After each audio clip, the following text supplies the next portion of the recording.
Assalamu alaikum. Chapter Direct and Inverse Proportions.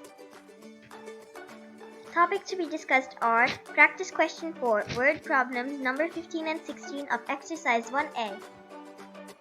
For reference, we are using Exercise 1A of this book, so stay tuned.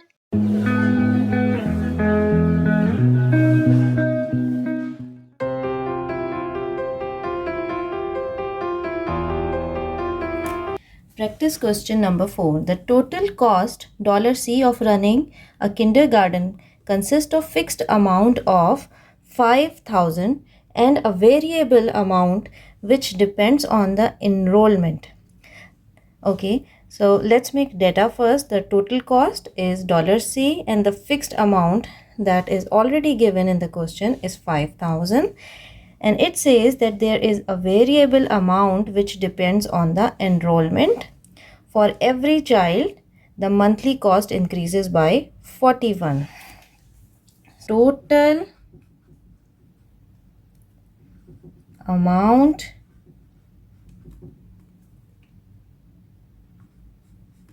makes one fixed amount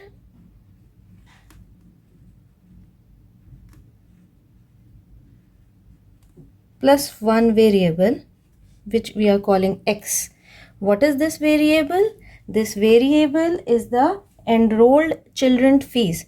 Like how many children are enrolled, their monthly fees are included in the total amount of the kindergarten. So we can write it as enrolled children fee. Alright, this is why it's called variable, because this amount can keep on changing with the number of the children. That means if in kindergarten there are 2 children, then the fees will be 41 multiplied by 2. Why? Because the fee of per child, it says, is 41. So if there are 2 children in the kindergarten, the fee will be 41. Similarly, if there are 10 children in kindergarten, fee will be 10 multiplied by 41. That's how with the number of the children, the variable can increase or decrease. So as question number 1 part 1 says, if the enrollment is 200, find the total monthly cost of the kindergarten. Now the total number of children are 200.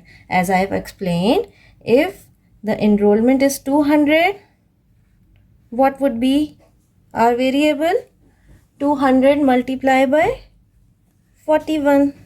And the fixed amount we already have from the data is 5,000. What would be the cost? The cost will be 41 multiplied by 200 .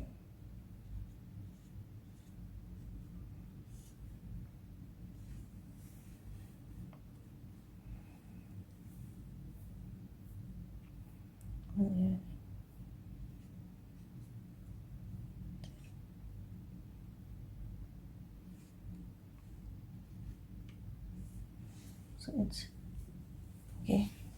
8200 plus 5,000 will make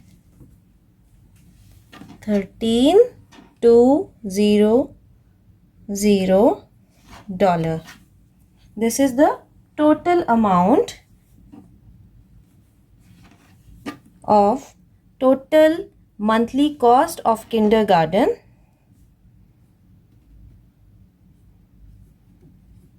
when we have 200 enrolled children. Practice now question number 2. The total, let's repeat the question one more time. The total monthly cost of running kindergarten consists of fixed amount of $5,000 and the variable amount which depends on the enrollment of children. and for every children the monthly cost increases by $41. So if the total monthly cost of kindergarten is 20,580, the number of the children enrolled, how many number of children? Calculate the number of children, calculate the number of the children. Now we already know from the data from part 1 that the total cost is $C, fixed amount is 5,000, and the variable is x, which means 41 multiplied by number of children. Like how many number? Like it increases with the number of the children. Now from the part 2, total cost is given, that is $20,580.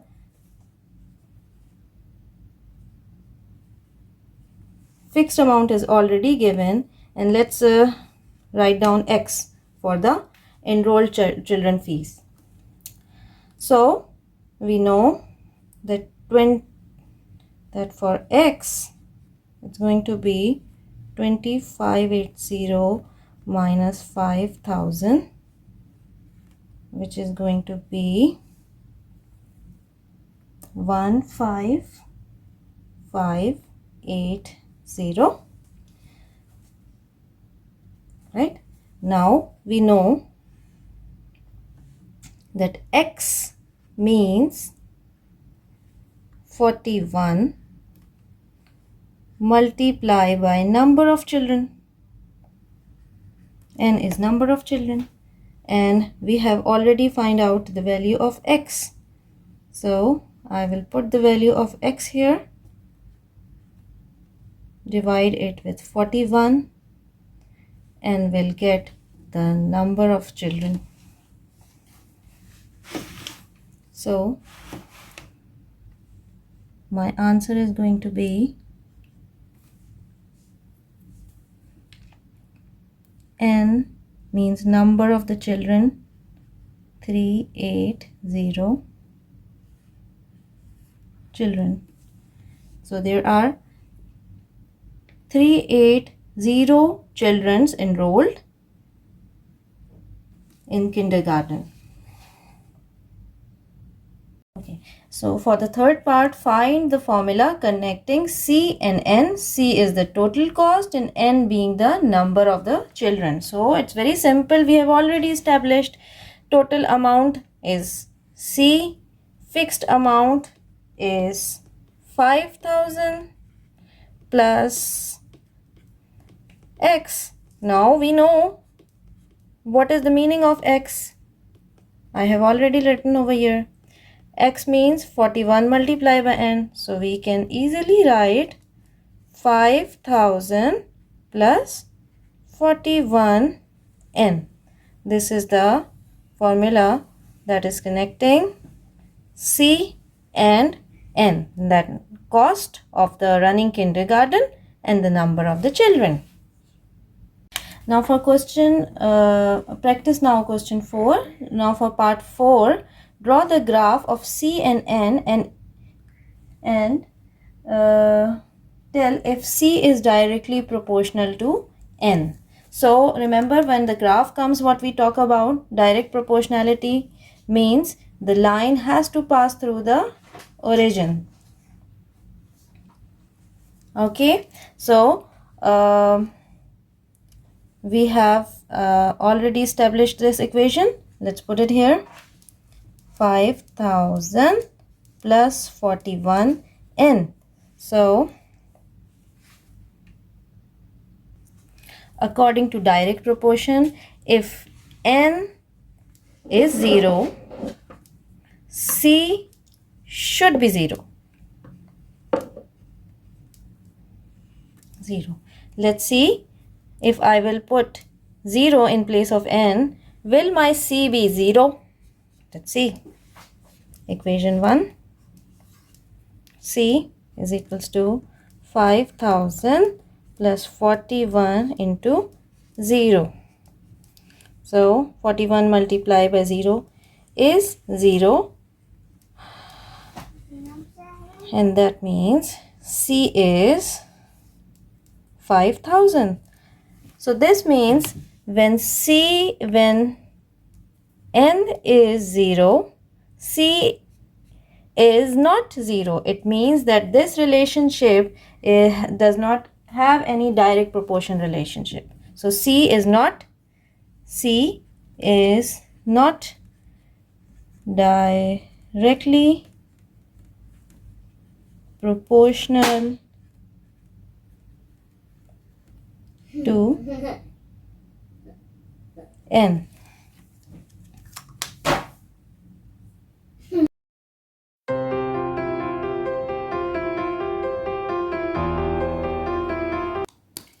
Question number 14. The total amount of $D of a salesman who sells tires consists of basic salary of $6 and the variable amount which depends on the numbers of the tires he sell.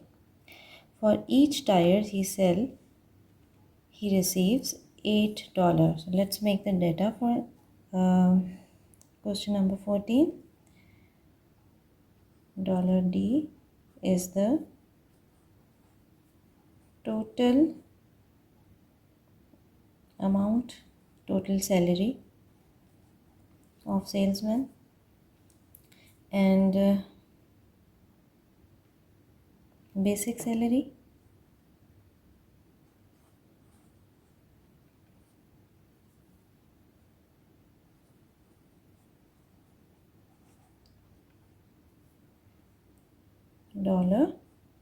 $600. Now there is a variable amount, that means his commissions, which is which is depends on the number of the tire he sell. So for each tire he will get $8. That means this variable amount, let this variable amount be x, and it means 8 multiplied by number of the tires. This is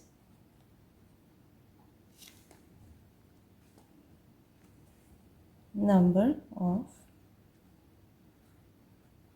tires. Alright, so from the question we can write, it's very simple, we can write total amount mix, okay, total amount consists of basic salary plus variable amount.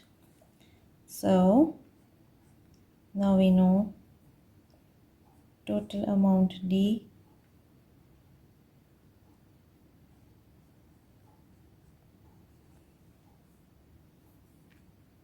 all right. Now part 1, if salesman sells 95 tires in particular month, find his total income for that month. So now we know that he sells 95. Here n is equals to n 95. So if he sells 95, what would be the total amount? We know that from this equation, 95 multiplied by 8 is the variable amount plus the basic salary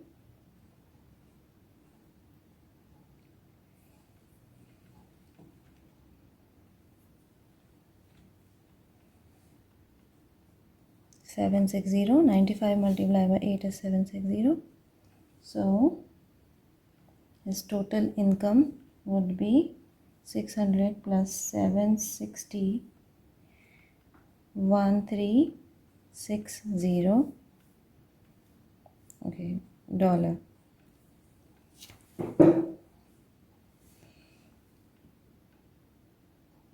Now question number 14, part 2. If the salesman's monthly income is 1680, calculate numbers of the tires he sell. Now let's revise the data again. Here he has given 1680. So now the total amount is 1680. Basic salary we already know, and the relationship between n and x is already given in the question. So now we have to find out numbers of tires when his total amount is 1680. That means we have to find out n. It's very simple. From the equation number 1 that we established in previous step, putting the value, okay, let me write it down again. D is equals to basic salary plus the variable. Now 1680 is equals to 600 plus x.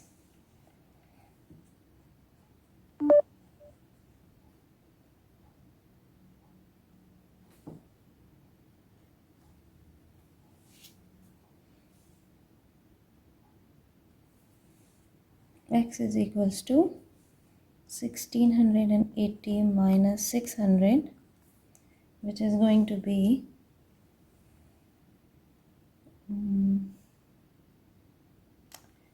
1080.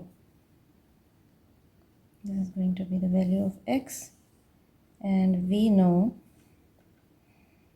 I don't have a space, so I'm writing it down here. We know x is equals to 8 multiplied by n. Now we know the value of x, that is 1080 into n. So for n, it's going to be 1080 divided by 8, which is 135.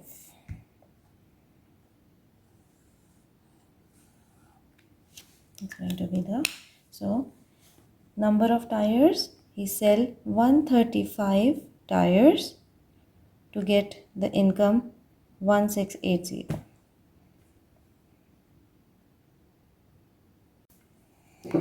Now question number 14, part 3.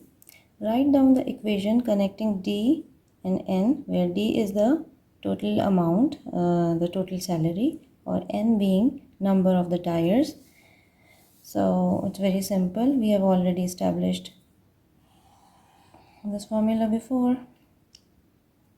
Only we will write it again. D is equals to B. The value of B is 600.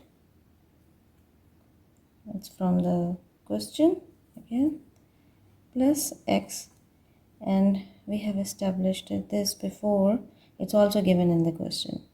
It's 600, and the variable is 8 into n. So this is our equation connecting D and n. Okay, so number 4 part is for graph. We have to find out if D and N is directly proportional. So I have okay,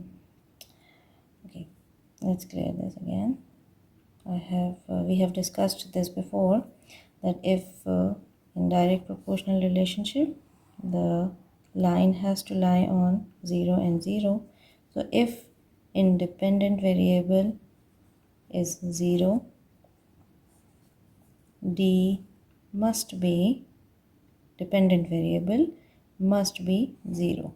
This is the case of the direct proportion. Now let's see here if this equation satisfies our relationship. 600 plus 8 into 0, 600 plus 0. So Now, if n is equals to 0, d is 600. That means this line does not lie on the origin, and hence it's proof that d and n are not directly proportional.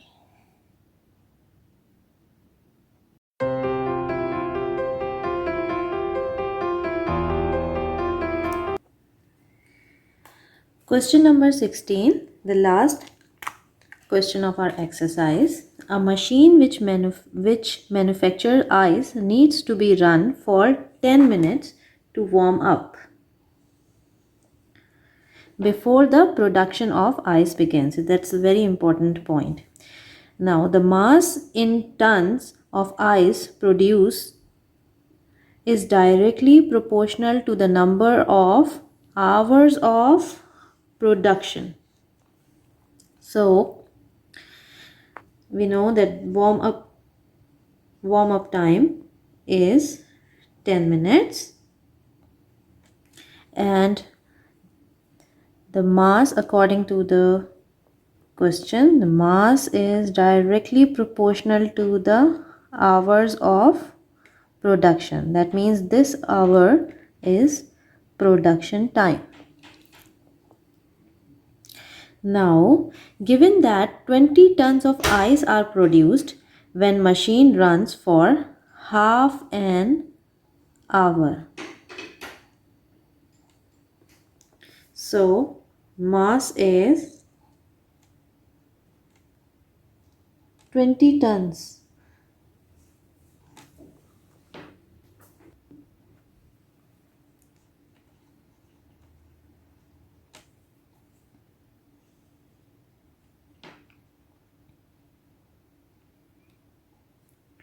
When machine runs for half an hour. Now, machine runs for half an hour. It's very important time. So the time over here is given is actually the total running time. Let's be very clear. This is total running time, that is half an hour. There is a difference between running time and production time. Why?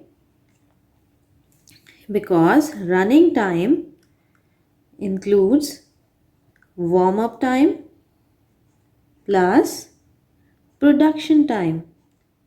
So, to know the production time, because we have to find out k from our relationship, k means constant from our relationship, we need to know the time, production time, right? So, to find out production time, what we will have to do, we will have to subtract warm up time from our total running time every time. Now, given that 20 tons of ice are produced when the machine runs for half an hour, what is going to be the value of k? Because if we don't know the value of k, we cannot go on to the next step. So for k,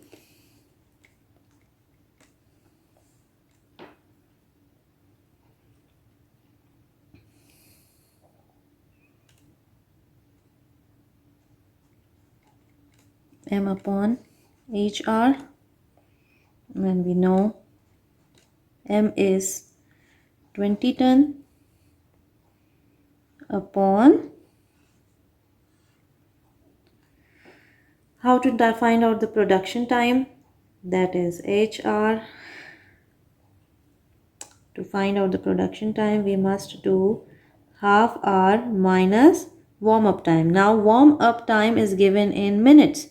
Since all the times are mentioned in hours, let's convert this 10 minute into hour. So 1 hour makes 60 minutes.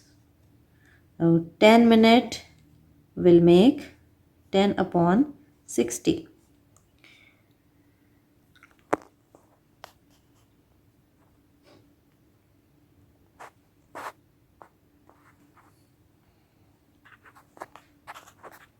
Here is a tip that please keep all the calculation on the in the form of fractions. Okay, keep all your values in the form of fraction to avoid unnecessary problems in multiplication and calculation. So half minus 1 upon 6. Now LCM of 2 and 6 is 12. So no, LCM of 2 and 6 is 6, sorry. So 2, 3 is a 6. 3. This will give you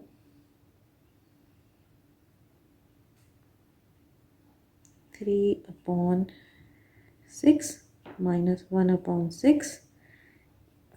And it's going to be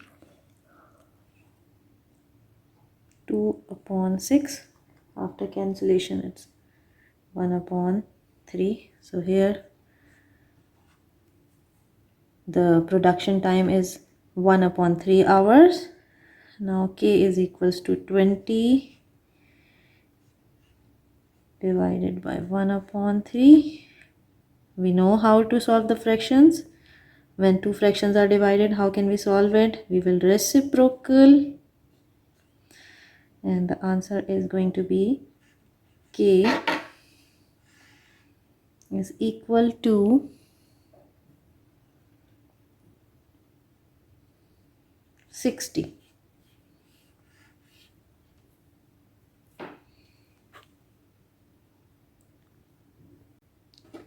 So now that we know the value of K, let's read the next part again. Find the mass of ice manufactured when the machine runs for 1.7 hours. Now I know the value of K and I can calculate the value of hour of production. I will find out, I can find when two values are given, I can easily find out the value of mass. So let's get back to our formula. M is equals to 60 multiplied by hours, and we know how can we find out the value of production time. Simple, it's 1.75 here. 1.75 minus 1 upon 6. Here it's 1 upon 6. 1 upon 6. Now this is decimal and this is fraction. I'm going to convert this into fraction. Roughly 1.75 multiply and divided by 100. It's just a rough work, I'm doing it, then I will delete it. So 175 upon 100. Now we can cancel.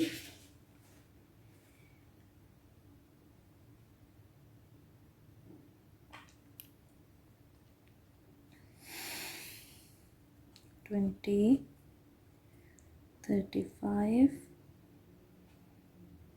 4 and 7. So the answer is going to be 7 upon 4. Just a rough work, I'm going to delete it. 7 upon 4. So M is equals to 67 upon 4 minus 1 upon 6. LCM of 4 and 6 is 12. So just multiplying it with 3, multiplying and dividing by 3. Okay, 60 equals to 21 minus 2 upon 12. 12 ones are 12, 12. 5 multiply by 19. 95 tons is the answer. Very simple question. Thank you for watching. Subscribe for more updates.